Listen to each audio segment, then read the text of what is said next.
We've got Matthew Gast presenting a multi-user MIMO in 802.11ac.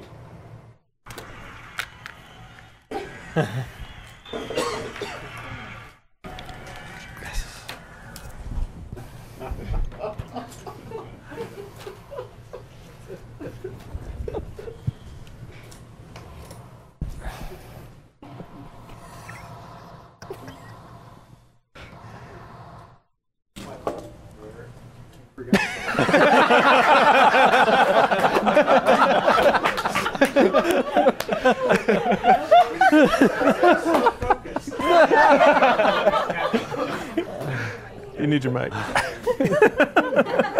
Oh. Nice. Nice. Nice. Put them all back on. Oh.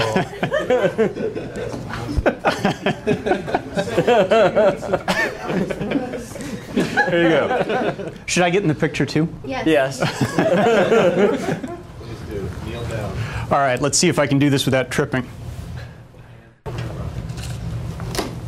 Oh. 1, 2, 3.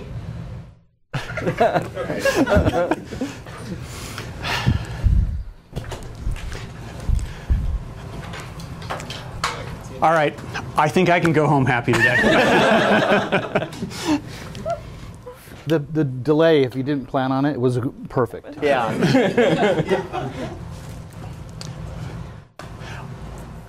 That was a surprise. I don't know how my being speechless ranks next to, say, Abby or Jenny being speechless, but congratulations, you all achieved it. So, unfortunately, this is something I have to do on slides because we don't have any products yet. And so when Tosh came to me and said, "We'd like you to talk at Wireless Field Day, and you can talk about whatever you want,"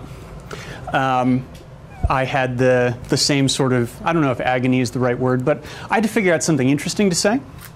And it was important to talk about something that you didn't already know a lot about. So I thought about doing this. I thought about doing something about SAE, which is a new security protocol. And I eventually decided that everybody's talking about 11ac. I might as well just go with the flow, because at my core, I am just a follower. So what we're going to talk about, how beamforming goes into what will be the second wave of 11ac, how it works. I used to scare people with calculus. The great thing about multi-user MIMO is now I get to do it with matrix math. And what we'll be looking out for as far as implementation. And there's an important note in here, which is that I'm talking about something which doesn't really exist yet. And this is not like, oh, we've got a secret thing that we won't show you. This is chips we expect to see out in the industry next year, so we'll be building on those when they arrive. But that means that really there's nothing to show, so you have to put up with me talking.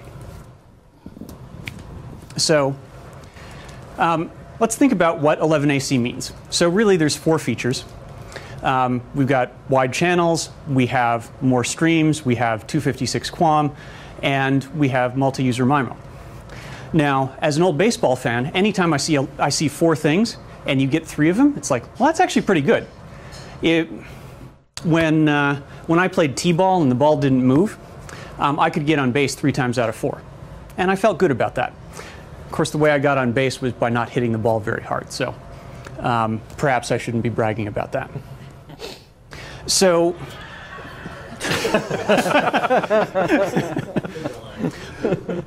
did we get Joel a mic so that as he's adding the soundtrack, it's... so for anybody watching the live stream, Joel is in the back. He's playing sound effects, so there's laughter or cheers. I keep waiting for some sort of wave to break out. But you unfortunately can't hear that. Now he's booing me, so...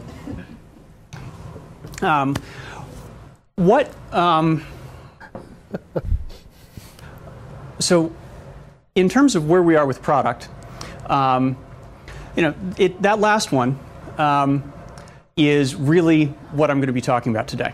And how do we get to multi-user MIMO and what enables it? And I thought, oh, well, the last one's the doozy. And because I can't leave well enough alone, I thought, what's the etymology of that word? And you notice that it changed when the slide built out. And so this is one of the free pictures I could find of a Duesenberg on Wikipedia. So nobody out there can write to me and accuse me of stealing a picture. And this was an incredibly expensive and advanced car in its day, which was, they were built in the Roaring 20s. That's when the company started off.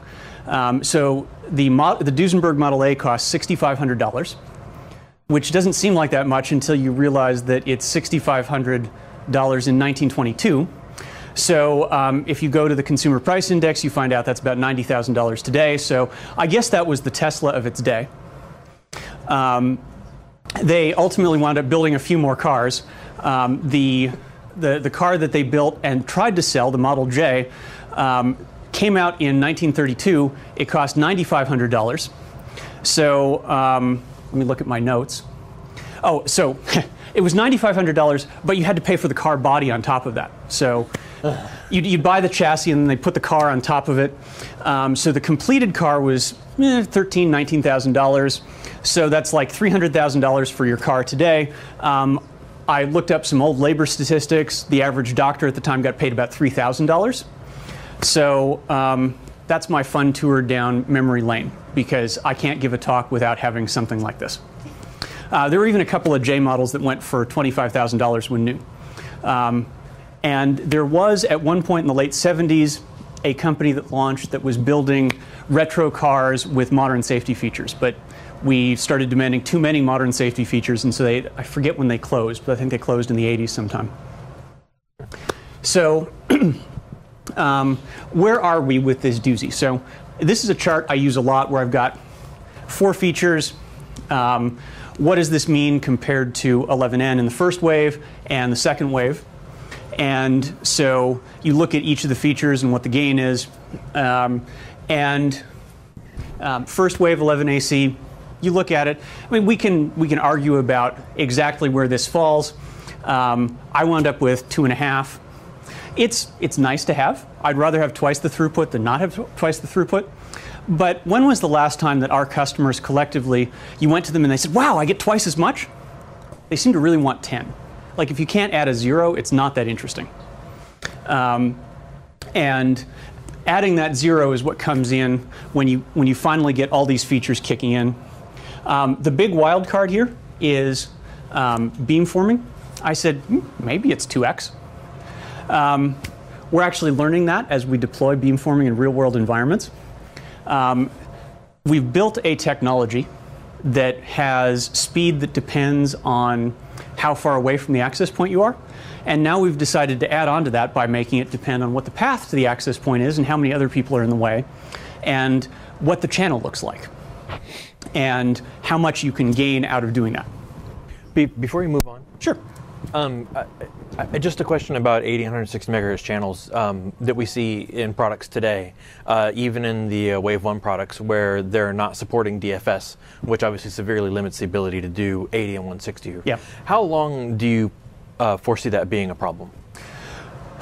A lot of that depends on the FCC testing, and they move at their own pace. So this is something where being able to get good FCC tests done in a way that's easy for vendors to do. The tiny part we play at Aerohive on that is that we participate in industry groups like the Wi-Fi Alliance that are doing that advocacy work for us. So we always hope that it's not going to be for much longer, but anytime you involve regulatory authorities, well, old Emacs users would know what I mean if I said meta X phase of moon.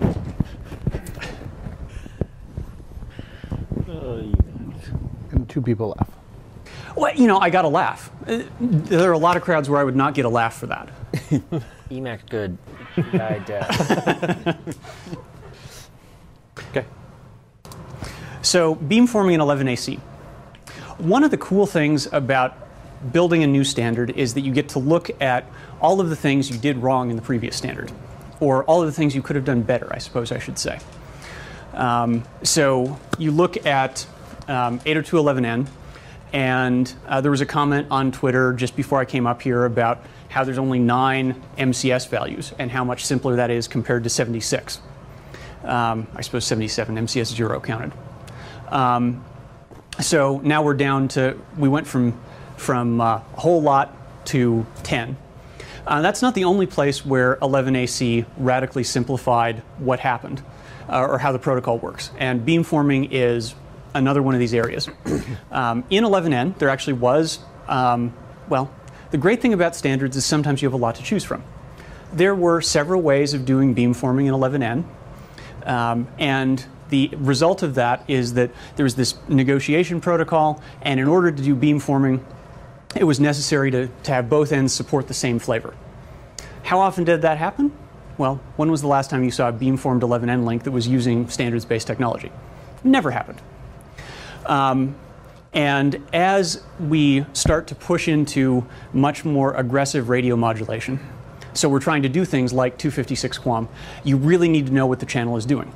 So there's been a fair amount of technology that works to shape beams based on implicit feedback. So that is, there's no closed loop. It's an open loop. You're listening to what you hear, and you're adjusting based on what you think was said. And the example that one example that I sometimes use as an analogy for this is that if I am listening in English, my native language, I can understand a wide variety of accents, and I can do better just with that passive listening because I understand what's being said.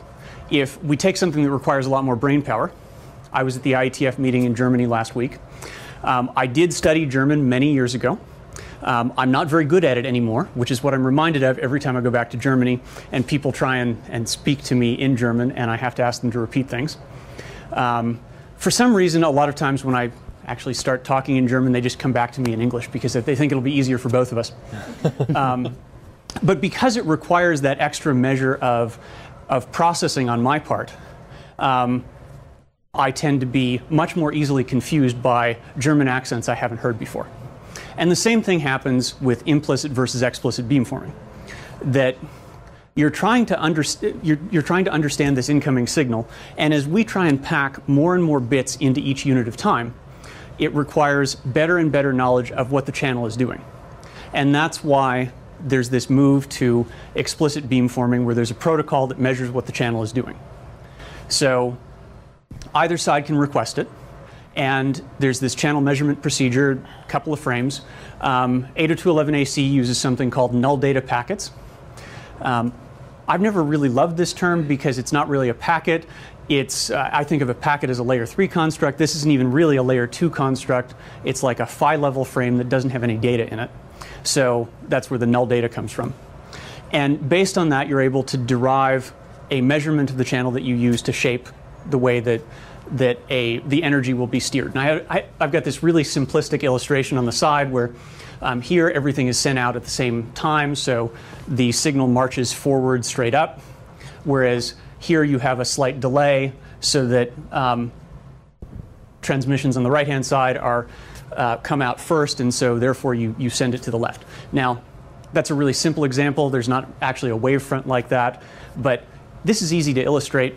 Life would be so much easier if we all saw at 5 gigahertz and we could actually illustrate how these things worked. So beamforming is this critical ingredient in multi-user MIMO. So stuff everybody knows is that waves add by superposition. So multi-user MIMO just means, hey, I've got a transmission that goes this way and a transmission that goes this way. I can transmit them out the same antenna at the same time, and they go on their own merry way. And I can do this for up to 4 receivers. Things that are less well understood are that there's a need to measure the channel much more often. So when you're transmitting to one device, the odds that it moves a lot are pretty small. So you can get away with measuring what's going on every 1/10 of a second or so. And with multi-user MIMO, you're transmitting to multiple users, so already you have multiple potential movement relative to where the AP is, but also you have movement of the devices relative to each other. Because of that, it's necessary to measure the channel a lot more often. So probably about every 10 milliseconds. And the way to think of this is that what you're trying to do is freeze time, so you see what the channel looks like. It's almost like when you would have a strobe light. The more people you put in the room, if you want to have fewer collisions between people running around in a room with a strobe light, you should have more of the time be devoted to flashes and less of it to darkness, because that way you'll get a better picture of what's going on in the room. Multi-user MIMO doesn't mean that everybody is going to operate at the same top data rate. So what we're really doing is we're saying the total aggregate throughput of everything that's going on here, of all the clients put together, is going to be higher than if we didn't use it, but not everybody is going to be at the same top rate. And in fact, we may have to give up the 256 QAM rates, because having multiple devices that are available at the 64 QAM rate are still able to have greater total throughput. The other thing that multi-user MIMO gives you is that it's much better when you have a very high population of single-stream devices, because you can hook multiple single-stream devices up to an AP, and you're not saying this AP's coverage area is completely taken up by one device. You can serve multiple devices at the same time. So now on to the scary math.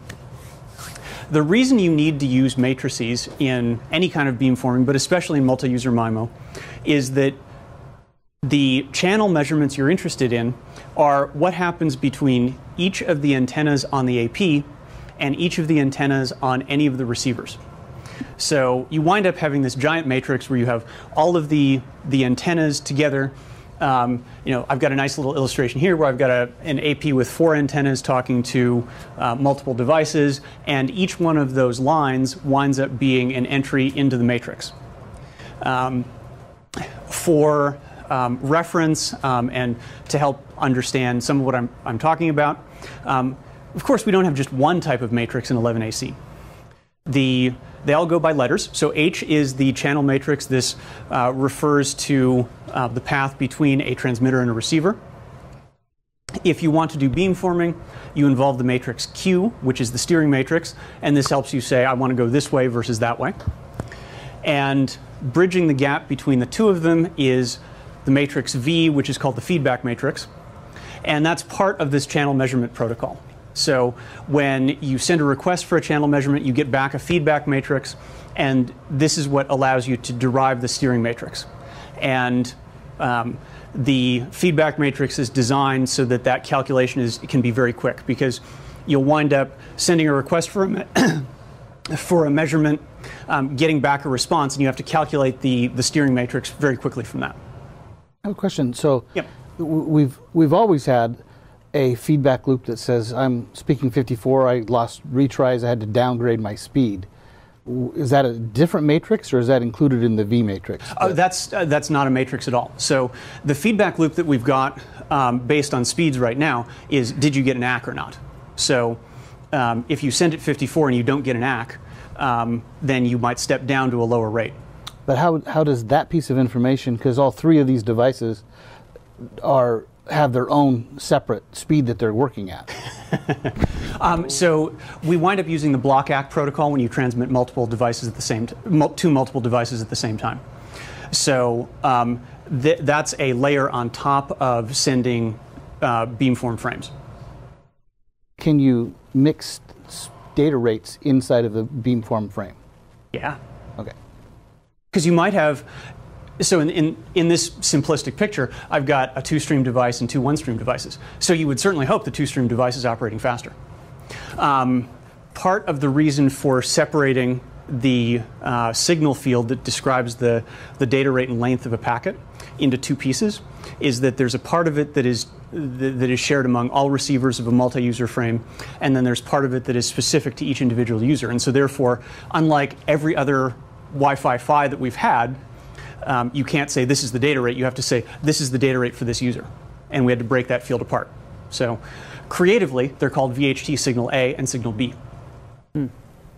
And that happens at the start of the conversation when it's still sounding out what the connection is? You sound first, and then derive whatever steering matrices you want, and then you can transmit multiple frames inside a multi-user transmission. Wow. Okay. So you have to do the sounding often enough to have good information. And there's a cost to doing that. So in some ways, beamforming is like an investment that it does take time, and what we allocate in .11 is time. So you have to spend time in the hope that you get it paid back with a higher data rate.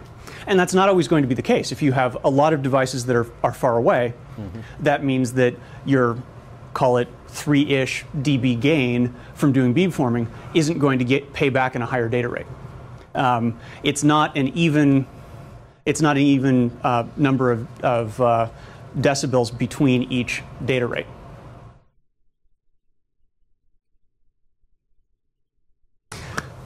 So you said you can mix MCS values inside a multi-user? Yeah. Okay. Each one of them is independent. So if you want to focus energy, omnidirectional transmissions, so we have our steering matrix, we've got the channel matrix, you multiply the two of them together, no matter what direction you wind up with something that's fairly similar. The idea of applying the steering matrix is that I know that I want to go more in this direction, so what my matrix is designed so that in this direction that product is high, meaning this arrow is longer, and it's not as high in the other directions. So there's an important component of this where we try and, it's not just steering energy, it's also steering the lack of energy. So let's go back to the picture I had. So I've got 3 clients.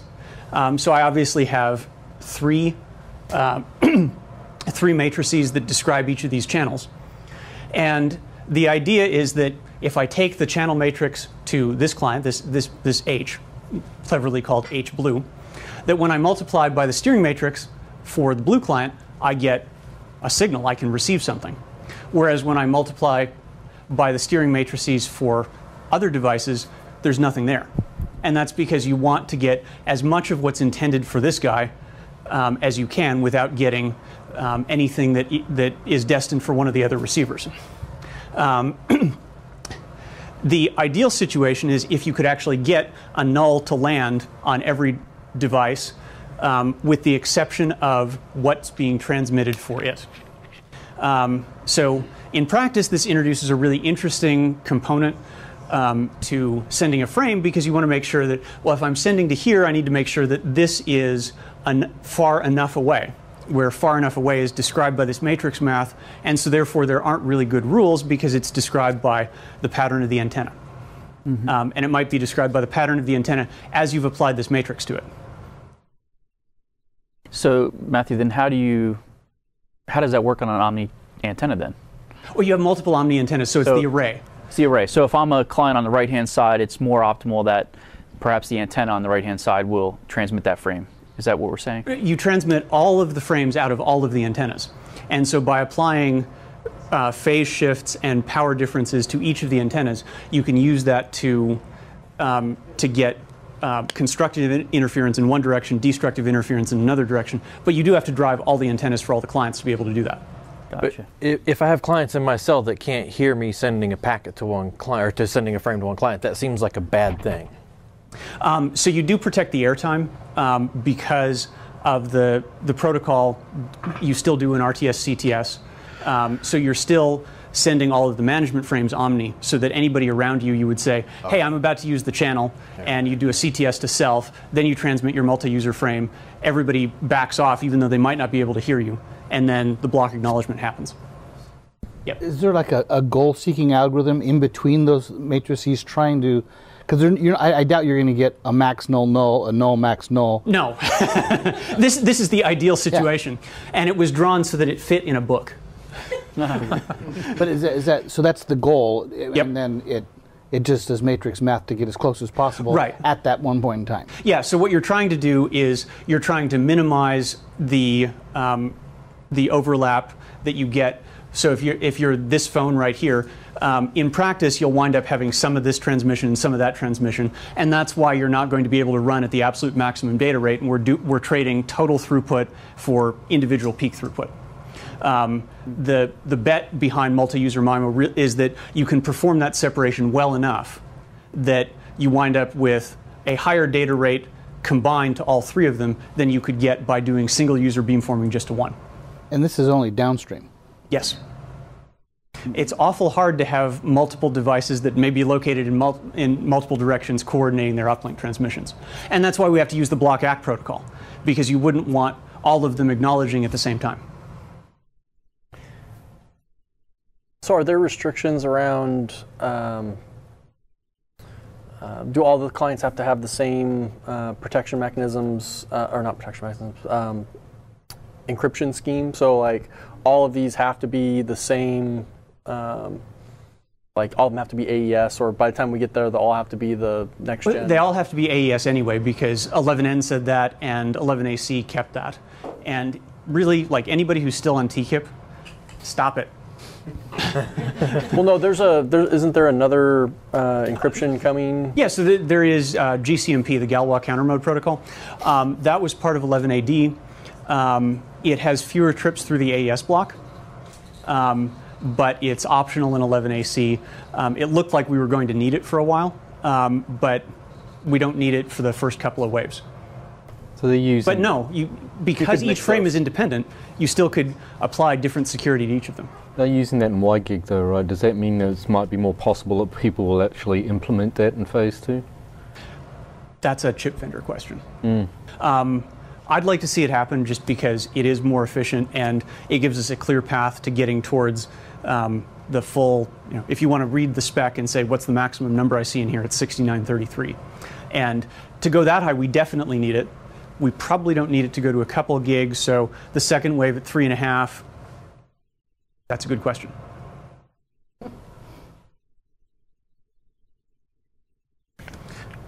So assembling the feedback matrix, you have a whole frame exchange that works with all of the clients.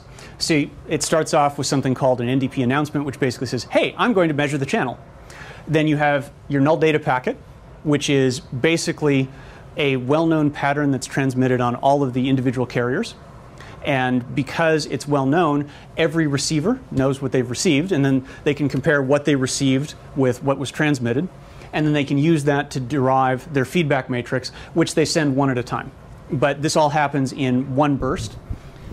There's an ordering mechanism so that it's clear who has to acknowledge first and who gets to acknowledge next. So it's a lot like the power-saving polling mechanism that existed in 802.11 from the very beginning. So each station that's known, that knows it's part of this exchange, knows who goes next. Is there a grouping to say at this? Because this AP could have 50 clients at it, and only a certain subset of those will be on the next frame that's going out. Right, so you need to measure the channel for whatever clients you want to measure it for, and so that's in the announcement. You say, I'm measuring the channel for these devices. So and you can even do it for queued groups. Up clients 7, 14, and 22 and say, you guys, I want to sound you first. Right. Okay.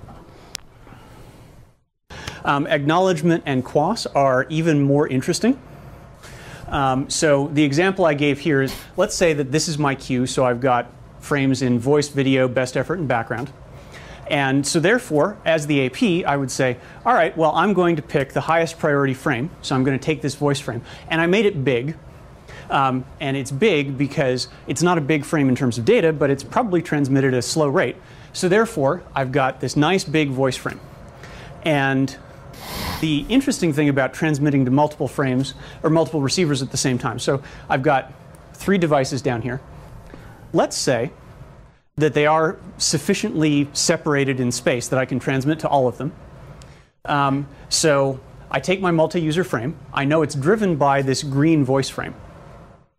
Well, now I can put together a bunch of other frames. So I know that I've got a video frame, and that's to a separate station. So I can put that in, so I'll transmit that too. I've got a couple of best effort frames. Hey, that's a different direction. I can take that too. So now I have a situation where just because I'm transmitting to this device over here, I now have the ability to pick up some frames that are lower priority, but they go out earlier than they might otherwise go. So they wind up jumping the queue because they happen to have, if you will, a very good friend who has the right kind of boarding card to get them on the airplane. And they wind up being padded, of course, so that if you have a particular amount of time for the voice frame and the frames that you're dragging along and pulling forward are shorter, you wind up padding them out so it takes the same amount of time because you have to have the same transmission time. And then because this is downlink only, we send this and it goes to all of the receivers at the same time. But as was mentioned earlier, we've got this feedback mechanism. Did we send these at the right rates? Well, that's based on whether or not we get acknowledgments. So the frame comes in, and we're going to acknowledge the voice frame first. And so we have, that's driven by the multi-user frame. It says this is the one I want to acknowledge first. And then the transmitter will send block ACK requests and get back responses. And if you don't get a response, then you would requeue it for transmission just like you would anywhere else. So you wind up reusing the block ACK algorithm as a distributed acknowledgement system. So is the AFS actually determine who goes first? It's in the multi-user frame. It's in the multi-user frame. Okay. So with that, I see that we're getting close to the amount of time I've been given. So I get to finally say it's done. Yeah. So the electronic version came out a couple weeks ago. And I found out this morning when I wrote to my editor, I said, so when do I get my free author copies? And she said, oh, they just arrived in the office in Cambridge yesterday. We'll send one to you from there and one to the warehouse. And I thought, but I really wanted them today. So I showed up, and it turns out that if you're willing to spend money on them, as opposed to be an author saying, where's my free stuff? They actually show up earlier.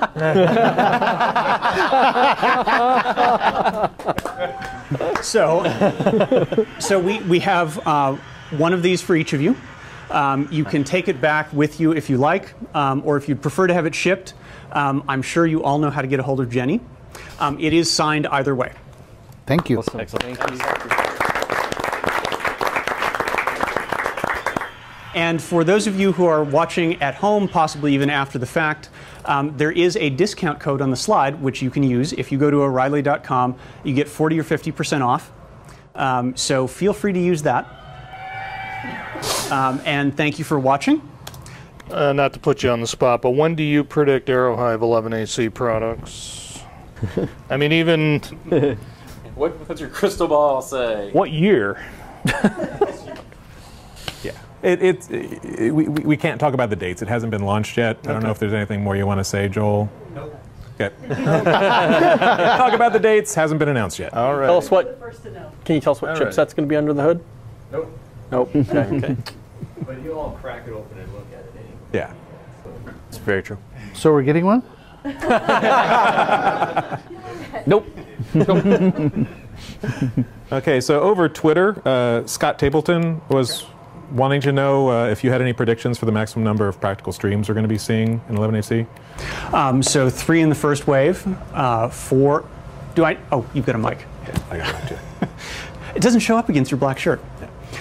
So 3 in the first wave, 4 in the second wave. From then on, it's anybody's guess. The biggest constraint on the number of streams is that each time you add one, you add the whole radio chain, in particular the amplifiers, and then the DSP to do all that matrix math. And in some chips, the DSP is actually the more energy intensive part. So you add another stream, and you wind up having to do all that work to tease apart all the streams, which is very important again in multi-user MIMO. So that might actually depend not so much on what we can do as vendors, but on whether or not customers want to run an upgrade to high power PoE in order to have more streams. And that's a question that you probably have better insight into than I do.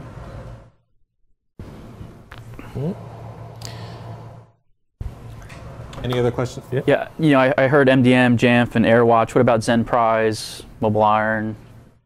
Good. That works. We are always working on new partners. Am I off again? Oh. I do have a mic. And now it's back on.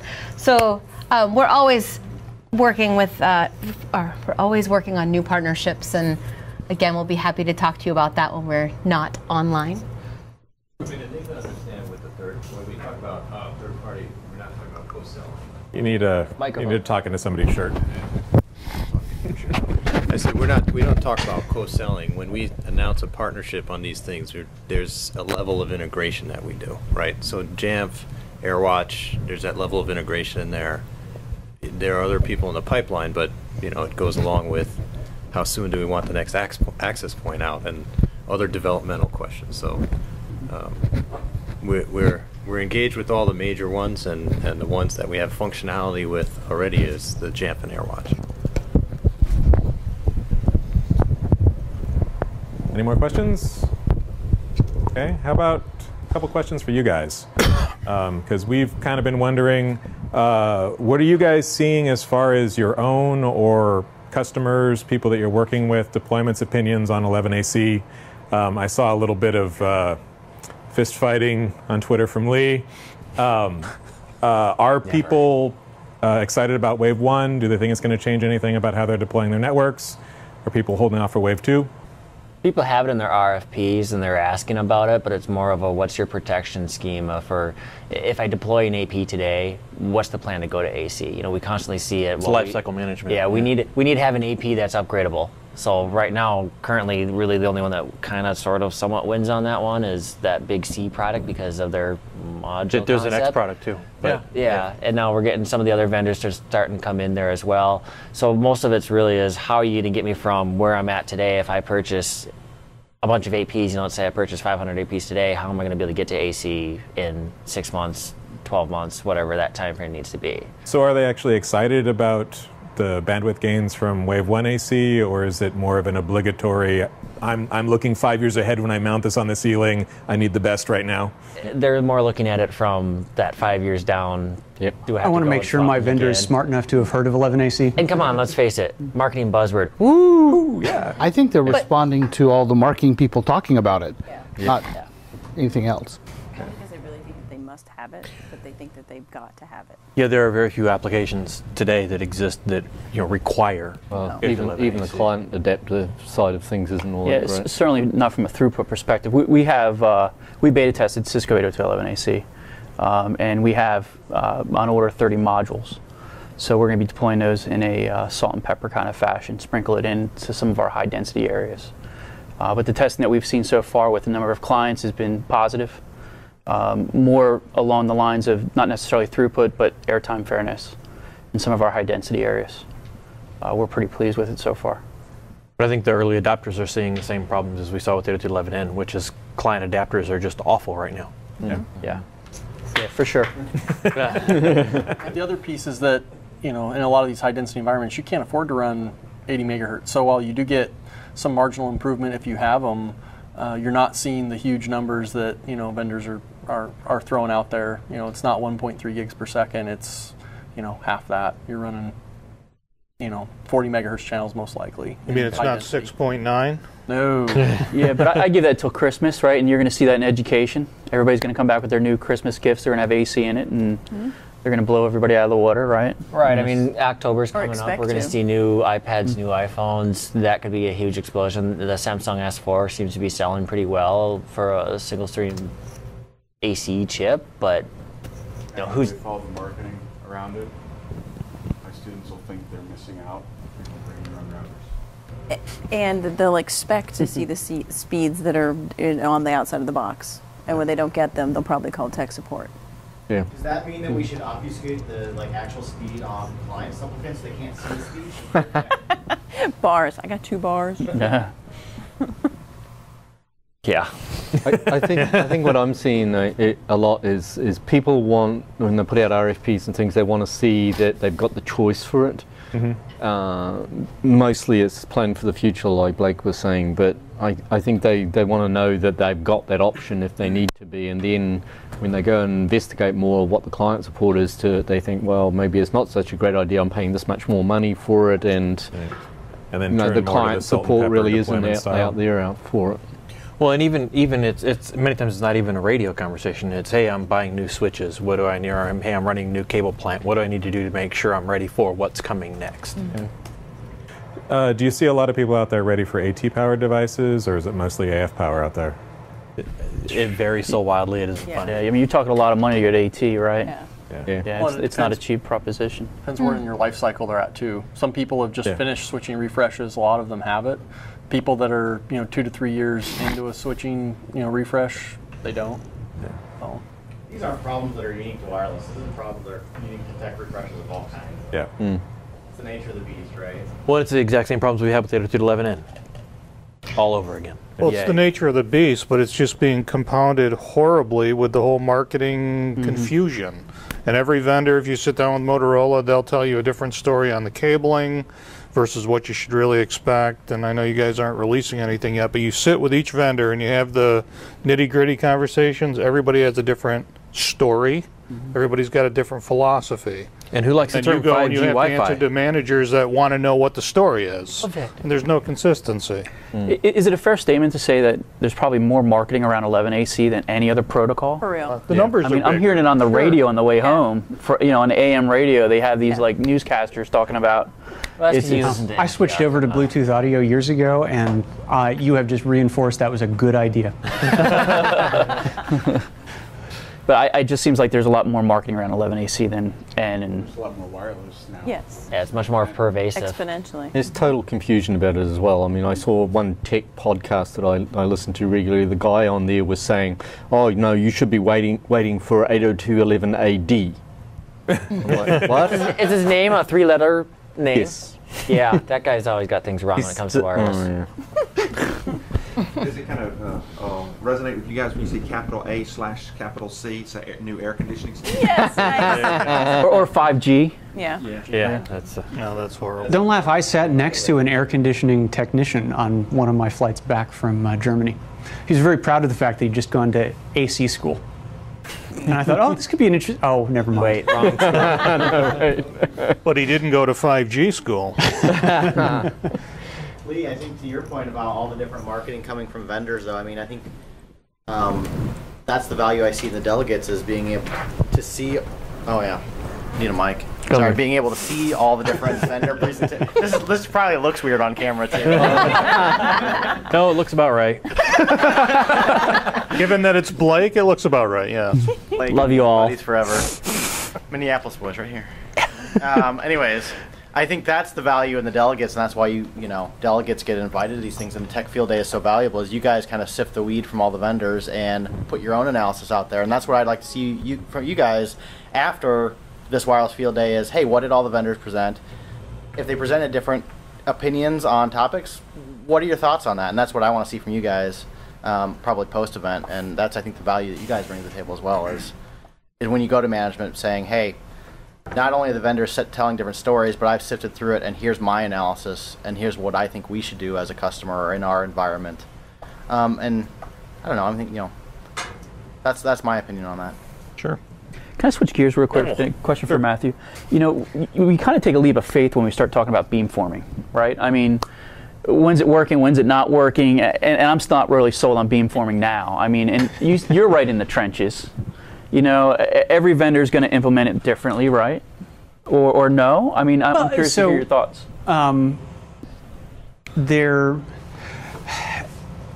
The thing about the way we build products as an industry is that you have chip vendors that create reference designs, because ultimately they want to sell you a truckload full of chips.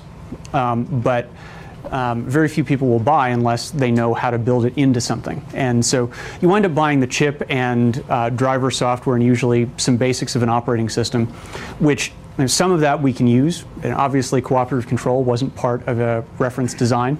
But we try and take the driver as much as we can and put what we do special on top of that. And the number of people in this world who know how to write good driver code is really, really small. When you meet them, they tend not to speak very good English because they speak code and registers to chips. So no matter where they're from or where they work, they are incredibly valuable to us as an industry, but their expertise is so narrow that somebody who can improve upon the beamforming implementation inside a reference driver. So you buy, say, the Broadcom chip, and you get some beamforming code that Broadcom has produced. They're a pretty big company, and they got a lot of smart people there. And the odds that a company the size of Aerohive, or really, pretty much anybody in this space, you think of us compared, our R&D team compared to Broadcom. The idea that we're going to be able to say, well, with reference design you get this much, and then we added on this much more, we'll be able to add on to it, but not tremendously. And that's just that's a reality of dealing with low-level chip stuff, is that the expertise for that is concentrated in the chip vendors. Yet every AP manufacturer claims that they do special things to the driver on top of what comes reference, right? They add their own special sauce. They're tweaking and tuning, and they're eking out X% more performance, and everybody claims to do it. So, back to what he's saying, what's FUD, what's not? So we all interface with the driver. So like at Aerohive, our channel selection protocol, we didn't need to modify the driver for that, but we need to say, hey driver, we need these statistics on the channel that we can use inside the calculation. So is that modifying the driver to report that in a slightly different way? The value isn't what we did to the driver, the value is what we did based on the information we got out of it. Driver is kind of shorthand a lot of the time because you're writing code that has to interface with it, but we're not rewriting drivers wholesale. Is anybody? There are some companies who did, and it's a lot of effort, and it is the height of hubris to think that you can do that better than a chip vendor can. So these are not companies that were successful.